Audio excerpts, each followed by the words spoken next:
waaw xam nga wax ci sa bopp nag day xaw a jafe tuuti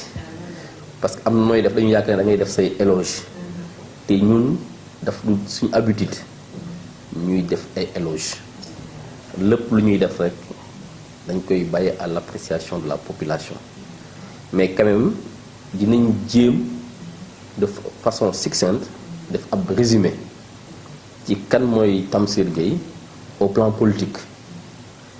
Tamsir Gueye bu ñu ko doon wax au plan politique c'est un militant comme tous les autres militants de l'APR et qui a beaucoup contribué dans toutes les échéances de la commune depuis l'élection présidentielle, le référendum, les élections législatives, élection des maires et la dernière élection présidentielle yëpp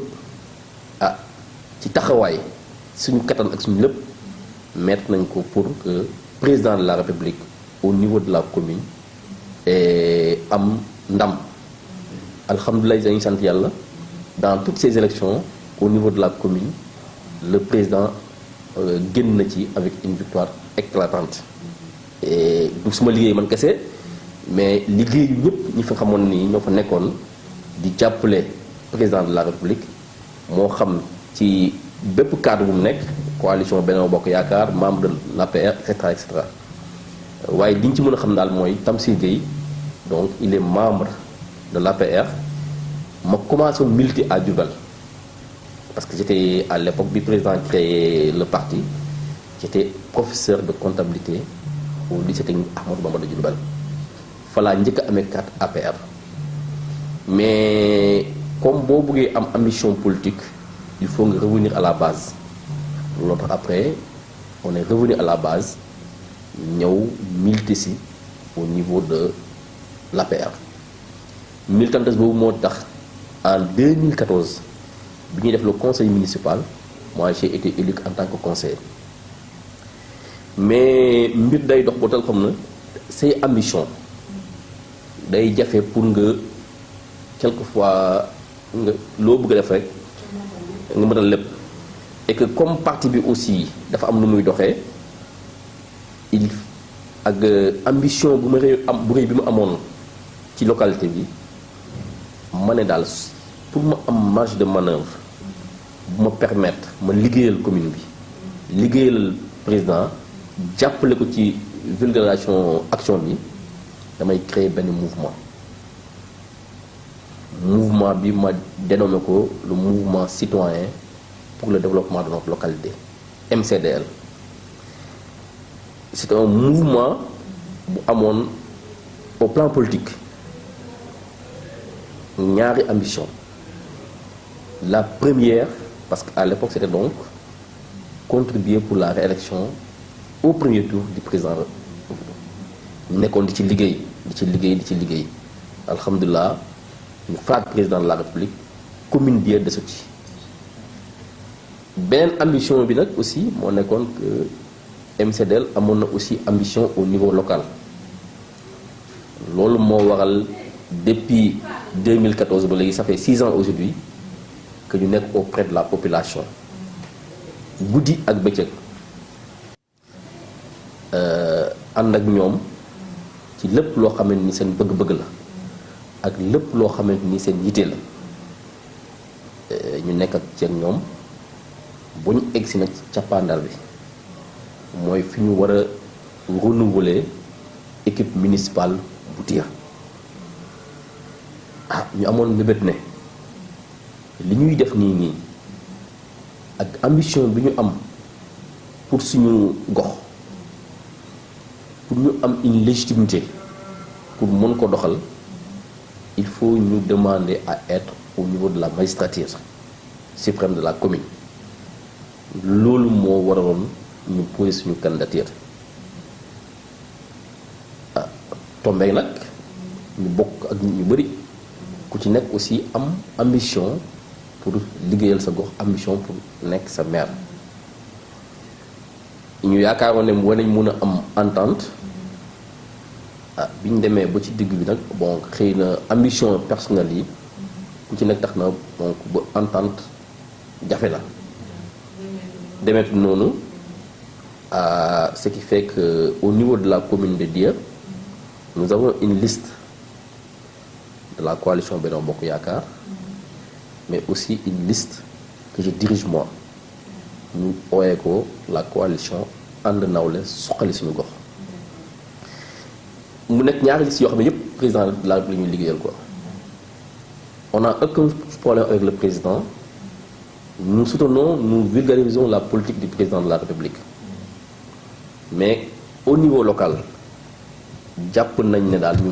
on ne partage pas choix boobu daal du choix bu ñu convaincre. moo tax nag comme nag ñu ñëpp ci benn panier bi la ñuy sotti bon te que mënuñu am entente pour collaborer ensemble ñeen nañ dem à l'assaut de la population loolu tey moo waral ma porter candidature coalition Benno Bokk Yaakaar te man candidature boobu dama jàpp ne candidature sauvegarde du président de la République la candidature maintien persévérance APR dans la zone la loolu moo tax vraiment ñu diriger liste boobu xëy na yaakaar nañ ne population bi dinañu jox confiance et que au soir du 23 janvier inchallah rabbi comme niñ ko ñëpp yaakaaree il y aura un changement au niveau de l'équipe municipale de Dia mais une continuité pour la vulgarisation donc des actions du président de la République inchallah. Pour les politiques, mais action, population, parce que nous avons des actions convaincre la population, nous l'avons la population, nous avons top là, et gis nañ ne yow am nga doole ci wàllu population bi jox nañ la boobu bu baax loolu lan moo ko indi. waaw xam nga doole politique moom du lu ñuy jënd foqati aussi. Mais looy jëf ak nit ñi la et que ñun jàpp nañ ne tey suñ toogee ba commune Dia ku foo wax kenn ne Tamsir suñu teraanga ak ñoom nekk seen Baay Faal nekk très proche à leur côté xaaruñu ba élection ñëw de nee nañ la depuis 2014 ba léegi chaque jour matin midi et soir lépp loo xamante ni mbëbëti askan bi la ñu ngi cay jéem liñ ci mën liñ ci mën a def nañ ko liñ ci mën a def aussi population bi leer na leen ne kii am na yéene pour def ko loolu nag moo waral tey ñu dem ba vraiment yenn presque je peux dire li ëpp ci population commune Dia am ci ñun yaakaar am ci ñun confiance man sax quelquefois damay am kersa parce que dañuy dem ci ay rencontres des populations nga woon taxaw pour def say éloge say réalisation mais population bi ñoom ñooy ñëw di wax sa réalisation donc loolu dañ koy sant yàlla loolu nag du travail du liggéeyu benn fan du liggéeyu ñaari fan et je dis bien depuis 2014 ba léegi ñu ngi ci petit population yi et sur beaucoup de plans fan yu bëri yoo xam ne mën nañ ko wax damay jël yi nga xam ne rek moo ci gën a kii séant quoi fës quoi fës parce que vraiment bu ñu doon wax fii moom li Tamsir Gueye réalisé ak MCDL au niveau de la commune yaakaar naa vraiment mën nañu nekk ci benn interview 4 heures temps mais domaine bu nekk rek dañ cay jël tuuti rek ay kii rek loo xamee ni c'est des faits concrets kenn mënu ko dindi parce que nag ñun dañuy wax loo xam ne ni dañu teg seen loxo gis ko waaw du ñu inventé du ñu cherché la su may première action maa ngi ko njëkkee woon ci la jeunesse parce que dama ne on a un mouvement citoyen pour le développement nag ndaw da ci am wàll bu baax ñu gisoon ne donc au niveau de la commune amoon la jeunesse dañoo xawoon na ku nekk sa coin di def say activité boobu ñu ne nag léegi on va penser à faire quelque chose boo xam ne ni dina mun di regrouper la jeunesse de la commune de Dya dans un cadre boo xam ne dinañ ci mën a fo ree mun a affermir nos relations te loolu nag mooy indi doole bi parce que bu ñu xamante ñun ñëpp rek am cohésion am symbiose lépp lu ñu bëgg rek dañ koy ànd donc ma ne woon loolu nag le seul cadre capable de fédérer ça c'était donc les nawetaan ci la commencé créer en 2016 le tournoi qu'on appelle le tournoi de l'émergence pour firndeel encore suma détracteur yi ñaanal du ma APR ba may créer tournoi bi qui dit émergence dit plan Sénégal émergent dit le président Macky Sall voilà Fidèle Coloré donc lu ñu am ñun président la on a conviction au président donc lépp lu ñu def dañ koy delloo njukkal moo naa ko dénommé neneen mais maa choisi ñu dénommé ko le tournoi de l'émergence donc tey aujourd'hui bu ay taxawee dinaan du mu APR dama jàpp ne xëy na këccoor moo ñëw rek quoi ñuy wax mais ka nga xam ne depuis 2016 boobu waxuñu élection sax mu ngi defal action président di ko tuddee donc tey boo taxawee ne moom du APR loolu moom ay waxi nax saay la ci boobu nag loolu moo nekkoon premier plan mais beneen fànn bi sax bi gënoon importance mooy dañoo gisoon man benn jour dama dem weekend dëkk ba ñu am tombé fa match nawetaan ma gis équipe yi benn équipe bi amul maillot benn bi am na mais motul vraiment mu def ma un pincement de cœur ma gis remplaçant bu ñëwee kenn ki day sumeeku tenue bi jox ko ki nekk ci biir bu posé problème hygiène problème lépp waaw ma ne daal lii moom gàcce la ci ñun quoi ah léegi nag je vais faire une pierre deux coups non seulement on va à travers le tournoi rassembler la jeunesse mais aussi on va en profiter pour équiper nos associations sportives et culturelles bañ ko defee première édition bi on avait 20 ASC ñëpp pour fair play bi ku nekk am nga jeu de maillot ak ballon tous les 20 ASC ñu def ko une fois deuxième édition troisième édition quatrième édition finalement xale yi nga xam ne dañu amoon problème maillot fu may dañu la ñëw ne ma ah fii maillot fu dañoo ëpp léegi est-ce que dañu commencé penser beneen forme modalité c'est donc cette question d'équipement des ASC a été réglée et fi mu ne communauté da ngay gis sax ñoo nga xam ne dañuy ñëw di jaay ay maillot te action aussi dafa def tache d'huile sur les autres ñeneen ñi aussi commencé toppandoo ce qui fait que donc chaque ASC dans la période des nawetaan mën nga retrouver avec 3 ou 4 jeux de maillot ah alhamdulilah rabbil alamin donc loolu moo nekkoon mes premières actions et que les gens ont beaucoup apprécié les actions sont là. léegi dañuy comme ni ñu koy waxee rek dañuy gis leader politique yi dañuy joindre l'utile à l'agréable. Des fois da ngay gis dañuy dox ci wàllu nawetaan yeeg yooyu. mais ñu ci bari dañuy jox bopp éducation bi. léegi ñu bëggoon xam monsieur Guèye bu demee ba lu ñuy mën a yàlla def ko. yan projet la am pour sa jeunesse ci wàllu éducation. waaw yaakaar naa ku xam Tamsir Gueye xam ne ses actions phares c'est l'éducation. Moi je privilégie la jeunesse et l'éducation parce que je parle de développement. Qui veut parler de développement veut parler de l'avenir et l'avenir c'est la jeunesse. C'est pourquoi ñun soxla une jeunesse bien formée, bien instruite et saine aussi à travers le sport dañuy defar yaram yi à travers l'enseignement ñu defar nit ñi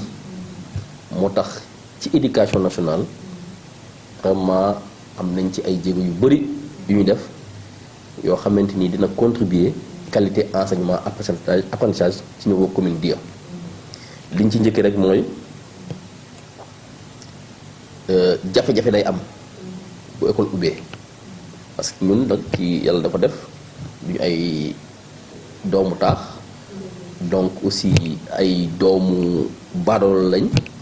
et que quelquefois aussi le revenu est très limité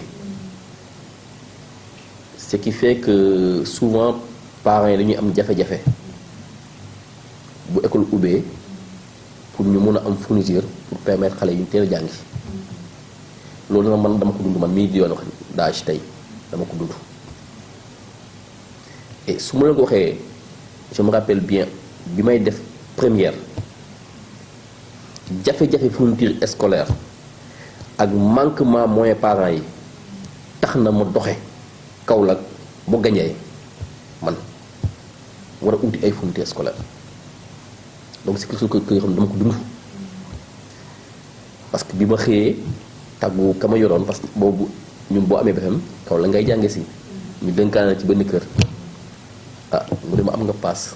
kenn sa jàpp ma mën a ko waaw fekk yàlla xam ne benn 50 francs laa yor sama poche ma ne ko dama woon dem suma tonton wuti ay kaye ma ñëw yaakaar auto stop ma stoppé ba sonn aw ma waaw benn xale bu jigéen muy mel ni yow taxaw rek waaye ñëw jël ko yóbbu ko quoi may naa dox ci laa doxee bu gàmbul 50 francs yi ma yoroon moom laa passé mottali egg gañee bi ma eggee il faisait aux environs de 14h30 ci ko jógee 7h Kaolack bi ma tonton bi ne foo jógee nii mën na ko Kaolack laa jógee dama dox il a pleuré nu mu lan la mën na ko ñun kat commencé nañu cours yi te aw ma ay kaye mu yëkkati ay kaye yu bëri jox ma mu dem bu ma demee nag bu yàlla may ma aussi tey ma nekk ci position boo xamante ni loolu derrière ñun la moom war a mën a dimbali suma askan moo tax chaque année bu école du ubbi ma jënd ay fournitures scolaires jébbal ko l'ensemble des 17 écoles nga xam ne commune bi am na ko te loolu tey kenn mënu ko witi depuis au moins 3 ans 3 ou 4e édition donc loolu pour permettre que vraiment benn jafe-jafe benn xel dootu am jafe-jafe bu école tijjee ñu dem jàng ma sant si yàlla parce que aussi nit ki boo ko defalee teraanga mu gis ko reconnaître ko nga dem fa mu koy wax te fu ma dem rek dañu ma Tamsir Gueye li ñu wàccal nga ñu coono jënd kaye donc ma ne woon nag man au moins sant naa yàlla parce que la ma doon vivre man maa ngi jéem pour teggil ko su may naataange quoi loolu moo nekk premier kii bi ma xam ne aussi njàngum léegi dafa laaj xaral lu bees yi mooy les nouvelles techniques de la communication et dañoo nekk aussi un village boo xamante ni électrification bi amagul 100%, ce qui fait quand même que doo mën a def yenn matériel yëpp ci école yëpp mais ñu ne comme ñu dire am na ay cadres yoo xam ne moom mooy saytu njàngale mi et ña ko seq mooy l'ensemble des enseignants muy ñu koy wax CODEC le collectif des directeurs d'école ñooñu ñoo yore saytu njàng mi ci commune bi ñu am ci ñaari CODEC maye nag fu mu nekk damay agir ci CODEC yooyu lu ma ci agir mooy mettre à leur disposition matériel bi nga xam ne yëpp soxla nañu ko boo tax na du ñu ñeenti benn enseignant bu nekk Kaolack ou Dakar loolu aussi alhamdulilah rabbil alamina nos 2 CODEC ont été totalement équipés boo tey sax seen collègues yi nekk Kaolack ñoo leen di envier et j'en veux bout de preuve keroog bi ñu patronné Pape Demba Bitèye la fête de l'excellence de Kaolack je faisais parmi les invités d'honneur de l'IA bi moo ñëwee quand les chefs d'établissement m'ont vu ils sont automatiquement levés pour me dire que ne ñun de bu ñu amoon ku mel ni yow suñu commune vraiment dañuy sant yàlla waaw donc loolu lañ kii bi ñu paree aussi yàlla dafa def ñu am ñaari collège le collège de Ngothie et le collège de Dieu là aussi ñu intervenir fa pour permettre enseignement apprentissage nekk de qualité on a équipé les 2 CM en matériel d'ordinateur, en mobilier de bureau et en matériel sportif ce qui fait quand même que donc les 2 CM moom chacun mën na assurer un fonctionnement optimal et dans les normes bu loolu weesoo ñu xool ne suñu élèves yi nekk foofu ci ñaari CM yi bu ñu amee BFEM mais entre BFEM bi ak bac bi day am benn taux de déperdition mais un taux d'échec bu élevé ñu gëstu mais lan moo waral loolu lan moo waral xale bi mun a am 14 bac BFEM dem seconde échoué ba njàngam yàqu bi ñu defee études yi ñu xool ne facteur majeur bi mooy problème mu nekkin donc ñoom bu ñu amee BFM ils sont soit orientés à Gandiaye ou à Sibassor ou à Kaolack et souvent hébergement bi lay poser problème ce qui fait que xale yi seen njàng day yàqu foofu ñu ne kon lan mooy solution loolu mooy ñu fexe am lycée au niveau de la commune c'est vrai que nag combat ñëpp la woon képp koo xamee ni doomu dëkk nga bëgg yaa ngi doon yëngatu pendant des années man mii je pense am na benn année boo xamee def nañu dossier boo kii mais arbitrage dañ ko annulé quoi parce que on n'avait pas les l'État n'avait pas les moyens. Édition précédente bu 2020 il y a ñu invité inspecteur d'académie mu ñëw mais dafa yónnee bi mu yónnee aussi ñun principale doléance ba ñu fa nekkoon yaakaar naa ñi déglu xamoon nañu daal ñun suñu mbébét mooy am lycée comme nag ñaari collège lañu am bu ñu sañoon am ñaari lycée bu ñu nee nag ba mën a am ñu am benn au moins au niveau de la commune il y a aussi jëloon engagement te dinañ ci jàppale lépp lu ñu ci mën dina ko def depuis loolu ñu nekk ci ba moom na mun yàlla def ci biir année scolaire 2021 bi mu indi ma teraanga parce que man lañ patron parce que cette année-ci IA Kaolack dafa am ñaari fête yu majeure benn bi c'était la fête régionale du théâtre régional benn bi la fête de l'excellence fête régionale théâtre bi man mi lañ ko parrainé woon quoi fête excellence régionale ñu parrainé par Dama Bitèye ba mu ñëwee indi ma ko ma jël ko avec fierté accompagner leen parce que ñun lépp loo xamee nii njàng la ci gox bi dañ koy gunge bi ñu paree aussi mu kontaan lool ma ne ko iya man de suma soxla ci yow jamono yu ñu toll nii benn affaire rek mooy fexe commune di am lycée bi ñu lay toppee keroog ñii fekke nañ ko ñu ne ma Tamsir dama lay ñaan sax loolu bu ko positif man iya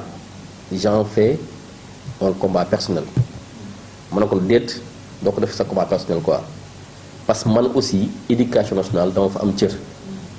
parce que ku fa liggéey de 2014 ba 2019 la ma fa jëlee mooy promotion parce que dañ ma fa jëlee nommé ma d'âge moo tax ma jóge éducation war na mun a am aussi lu ma lijjanti foofu léegi mu ne ko yow daal li mu lay ñaan mooy au niveau local yow yaay validé boo validé ensemble on va continuer le combat pour que au niveau central ñu validé loolu alhamdulilah mu validé ko woo ma ne ma validé naa transfert dossier yi booba aussi ça fait au moins depuis le mois de mai boobu bi muy génn ba arrêté bi muy génn chaque mois on faisait le point man ak moom alhamdulilah rabbil alamin yàlla may ñu ubbi ñu cette année-ci dans la commune de Dia une petite commune comme ça donc 2 lycées ce qui fait que donc nos 2 collèges ont été érigés en lycée loolu nag dañuy sant yàlla di gërëm inspecteur d'académie di gërëm aussi toutes les autorités centrales du ministère de l'éducation nationale. voilà monsieur Guèye waxtu bi dañoo xaw a fot bëggoon nañu parce que li ñu wax yëpp dañ ci am ay jàngat yu bari ndax bëggoon nañu vraiment gën a fësal yëpp bi. depuis ba mu jëlee pouvoir du Sénégal ba léegi ambition mooy mettre à la disposition des paysans du Sénégal des intrants de qualité et en quantité. donc bu ñëwee aussi au niveau de la base war nañu fexe aussi ba séddale ko na nga xam ne moom la gën a rafete waaw loolu lu ñuy njëkk ci la jàpp nañu ne aussi population bu Dia li ci ëpp moom ay béykat lañ li ëpp ci seen revenu ci mbéy mi lay jóge mais boo buggee nag 80% population bi ñoom ñëpp ñu ngi yaakaar ci mbéy nga bëgg a émale mbéy moomu ci ñetti weer day xaw ak ci quoi moo tax ñu ne ñun am nañ ce qu'on appelle ay vallées fossiles on va relancer donc les activités de maraîchage ce qui fait que donc bu ñu paree ci li rek jublu ci lale et yaakaar nañ ne daal bu ñu ci eggee am nañ ay partenaires yoo xam ne nii ils sont prêts pour accompagner ñu pour que au-delà donc de mbéyum nawet bi ñu mun a am mbéyum noor boo xamante ni xale yi dootuñu mukk jóge fii di dem Dakar ñii di mbinaalu ñii di nekk ci ay tool yoo xamante nii donc vraiment pour stopper l'exode rural. ci càmm bi là aussi am nañ ci ay projets yu bëri et ñu ngi ciy liggéey avec un docteur vétérinaire boo xamante ni doomu dëkk ba la am na daal vraiment ci ay insémination ay vaccination yépp yoo xamante ni on a un programme bien concis sur ça au bénéfice donc de la population incha allah. Voilà, vous nous avez parlé de votre parcours politique, vous avez aussi réitéré votre engagement envers le président, son excellence monsieur Macky Sall. Voilà, nous voulons juste, voilà. Pour couper avec ma version française.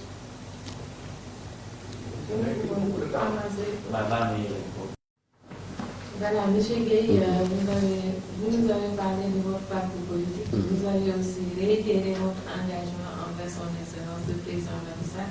Voilà.